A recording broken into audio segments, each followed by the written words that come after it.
নৃশংসভাবে সন্ত্রাসীরা হামলা করে খুন করে আমরা তীব্র প্রতিবাদ ও নিন্দা জানাই এবং দৃষ্টান্তমূলক শাস্তির দাবি করছি। আগামী 7 দিনের মধ্যে যেসব আসামি অ্যারেস্ট হইতে বাকি আছে তাদের অ্যারেস্ট না করলে আমরা গোপালগঞ্জ থেকেই সাংবাদিকদের আন্দোলন সারা বাংলাদেশের সূচনা করব।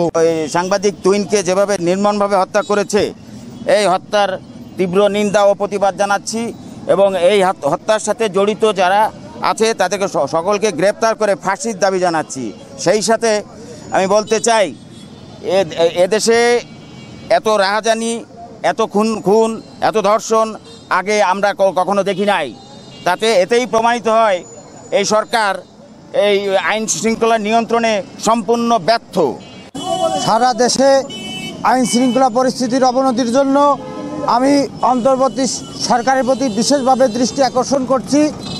কোনো অপরাধী, কোনো খুনি, কোনো ধর্ষক এদের কোনো রাজনৈতিক পরিচয় যেন বিবেচনা না করে অপরাধীকে অপরাধী হিসেবে বিবেচনা করে অবিলম্বে তাদের দৃষ্টান্তমূলক শাস্তির ব্যবস্থা করা হয়।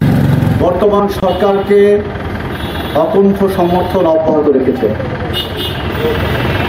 আমাদের পূর্ববর্তী বক্তা ইমরান বলেছেন যে সাংবাদিকরা রাষ্ট্রের চতুর্থ স্তম্ভ।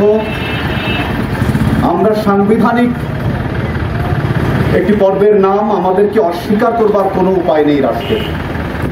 তাহলে বন্ধুরা, যেহেতু সাংবিধানিকভাবে আমাদেরকে অস্বীকার করবার কোনো উপায় নাই, তাহলে আমাদের জন্য এই নির্যাতন কেন, রাজপথে কেন আমাদেরকে?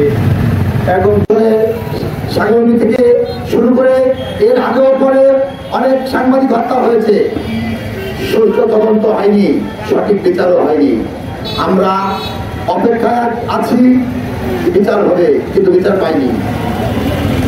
সেভাবেই তুহিন হত্যা হয়েছে।